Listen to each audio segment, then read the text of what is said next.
Hello and welcome to Motors for the Masses, and today I'm going to be talking about some exciting new bikes that are destined to be coming or in the works.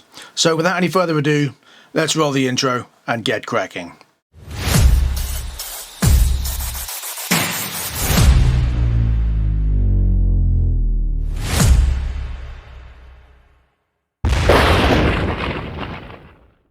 Now, recently, Royal Enfield showcased their new adventure bike at the Goodwood Festival. Now, this is not something that Royal Enfield have been into previously because it's more of a sort of a Dakar-esque style bike. But there's a bit more to it than that. This is the Royal Enfield 800 Adventure. It uses a bored-out Interceptor 650 engine. It's got Olin suspension, Harris exhausts, Harris swing arm, things like that. But the idea is to make a bike that has the same horsepower as their flat-track racing bike. Except they want to add, obviously, modern technology to it. Now, looks-wise, I'm not really a fan of that sort of Dakar-esque look. It's got a bit of a early KTM look about it, and it's not really my kind of style, but people do love it. And maybe this is what Royal Enfield need to do. I mean, they've sort of ripped open the market that is the modern retro style bikes. You know, they're not known for being extremely powerful. They're not known for being fast bikes, but they're known for being retro cool bikes that a lot of people want. And they've recently gone more after the younger market with their new Guerrilla or the Hunter 350 and things like that. The Interceptor 650 is a great bike. My dad has one. Lovely bike, love the 650, great engine, nice twin, but it's a bit, again, not really powerful for what you expect for a 650. However, with the bored out version, being an 800, they're hoping to go for something a lot quicker and a bit more competition-esque in terms of off-road ability. So let's just watch this space and see what they come up with. I'm keen to see it, and I'm certainly keen to try it. So let's stay tuned for that one. As you know, Kawasaki are quite keen on being the first out there to get something done. The Hybrid being one, a bike I test rode a few weeks ago, a great bike, but go and have a look at that review if you're interested in that. However, now they're talking about a hydrogen bike. Now, a couple of things with this. One, it's a bit cumbersome. Here's a picture of it. And as you can see, it's got these massive, what you'd like to think are panniers on the side, but they're not. As you can see here, they are just canisters to hold more canisters of the hydrogen cells. So from the rear here, it just looks a bit odd, a bit Tron-like, a bit futuristic. From the front, it's got that sort of police bike look, I would say, with those massive sides and a bit more of a 1980s toy jet bike. But yeah, I can see what they're doing here, but obviously, because obviously the density that hydrogen is, it needs a lot of it to power the bike. So I think they're a long way off that kind of technology being realistic on a motorcycle without having these massive panniers on the side holding these fuel cells. However, they weren't the first to do it.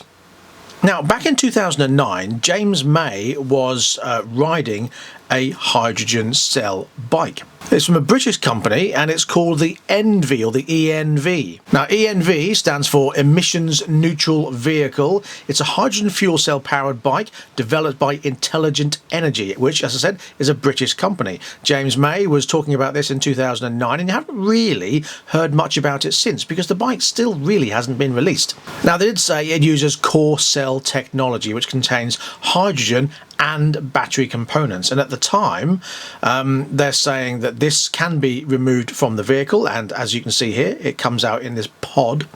It only develops 8 horsepower, has a 6 kilowatt 48 volt motor and a 1 kilowatt fuel cell with a top speed of 50 miles an hour and a range of 100 miles. It's got a bit of a bicycle with a body kit look about it, and I don't think it's moved forward a huge amount, although the technology is still going and they are talking about releasing it. And now hydrogen is, I think, a better future than pure electric. The problem with that is that the government and all these funding agencies have ploughed all their money into EV technology and not really hydrogen technology. So the development isn't there. The network could be there because they can just replace petrol stations with hydrogen stations. Who knows? I don't know. I mean, I'm not too au fait on it, so I don't know a huge amount about it. What I do imagine is that by the time it comes to fruition and they're actually releasing it as a sellable product for the public to buy, it'll probably do more speed and a bigger range. I mean, they have been sort of talking about it and developing it for more than 10 years. So let's see, 15 years even. So let's see what happens. However, I do think they've missed a trick here. Here and Kawasaki. Now, interesting is that on the pictures I can see, Kawasaki have called it the H2. Well, surely they should just call it the H2O. Kind of makes sense, really, doesn't it? And the ENV called theirs the H2 as well. But I guess H2 is the water element, not the oxide. I don't know. Again, I'm not a scientist. I don't know a huge amount about it. But anyway, it's a watch this space thing. What do you think about hydrogen? You know, I talked about hydrogen cars being a possibility of the future and something Toyota are going full guns at. But the infrastructure isn't there. The backing from the government isn't there because they've ploughed all their money and interest into electric vehicles, and we all know where that's going. But as an alternative, it's a possibility. However, I personally think synthetic fuels or e-fuels are definitely the way forward. If they are desperate to get rid of petrol and diesel like they say they are by 2030, don't get me started on that one.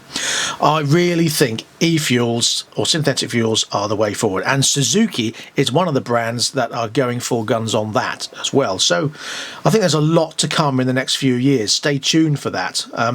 The issue is getting all the infrastructure and everything in place in time. So who knows where it's going. So next I want to talk about cfmoto. Now, I do like cfmoto products and I've reviewed all of them apart from the odd one or two.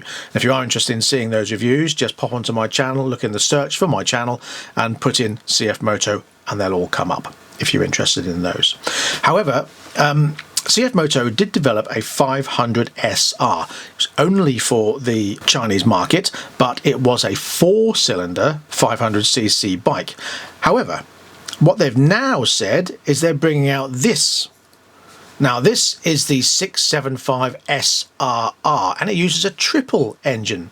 It's got 94 horsepower, Spanish J1 radial brakes. However, Triumph and their 675 Daytona produces 126 horsepower. That's a lot more.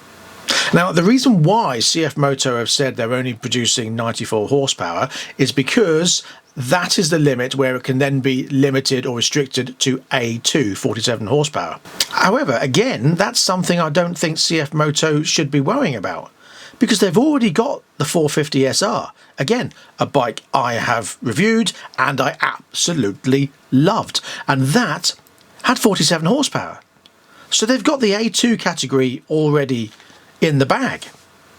Why produce a 675 that can be reduced to A2? People will just buy the A2 bike, the 450 SR, which is a great parallel twin. Love that bike. Nice sound because it's got that 270-degree crank. Lovely sound. Great performing bike. Absolutely love that. And then once they've got enough to go to their full license, they can go on to the 675. And then they can compete with the likes of Triumph Daytona. I don't think anybody's going to buy a 675 that's only got 94 horsepower when they can get a Triumph for probably the same money, maybe less, possibly more, don't know. But that's got another 30 horsepower on top. Who would do that? cfmoto have a history of this. Now, they produced this, the 250 NK, the 300 NK, and the 400 NK. Why would you bother producing the same bike, or pretty much the same bike, with a slightly different power of engine? Not just 2 of them, 3 of them. That's pointless. They've got a bit of a history of that, and I don't quite understand what they're doing there. There seems to be a lot of wasted development money and a lot of wasted production money on a vehicle that doesn't need to take place. Do a 250 by all means. and then do a 400. Why even bother with a 300? Or just do a 300, do away with a 400, do away with a 250. It doesn't make any sense to me. And they've got the 450 SR covered for the A2 47 brake horsepower limit. That's a great bike. It gets to the 47 brake horsepower limit. You don't need anything else. Keep this 675 by all means. Have it as a triple by all means, but give it full power. Develop it so it can compete with the rivals, not be a to the rivals. So then, what about Royal Enfield? Well, Royal Enfield are going great guns, although I have heard on the grapevine that things have settled down in terms of sales. Hopefully their new 450 Gorilla will resurrect a lot of those sales flat spots, and I think they will because it's a great bike.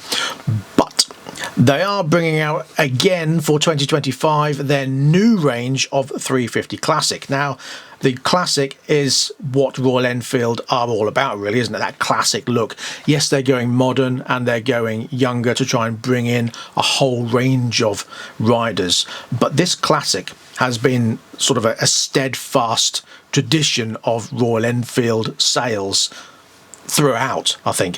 And they're bringing out 11 new colourways for 2025. And they are going to be these: Madras Red, Jodhpur Blue, Commando Sand, Medallion Bronze, Emerald, Gun Grey, Halcyon Black, Halcyon Green, Reddish Red, Reddish Grey, and Stealth Black. Now, I should imagine India will get all the range.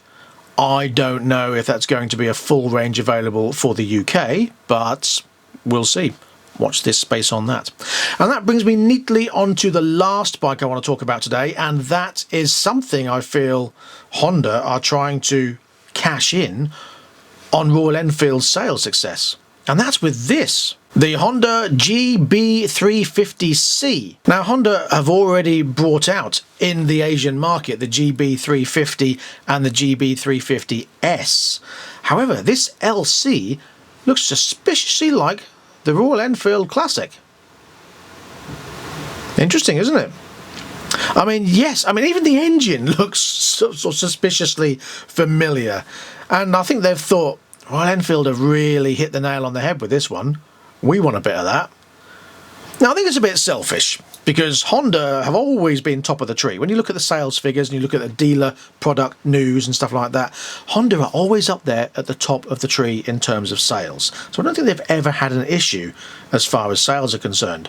But they want a piece of everyone's pie. And I think this could be what people are wanting. I don't know. What do you think? Let me know in the comment section below. Is this something that Honda should be doing, should have already been doing, or should they just leave it to Royal Enfield to get on with?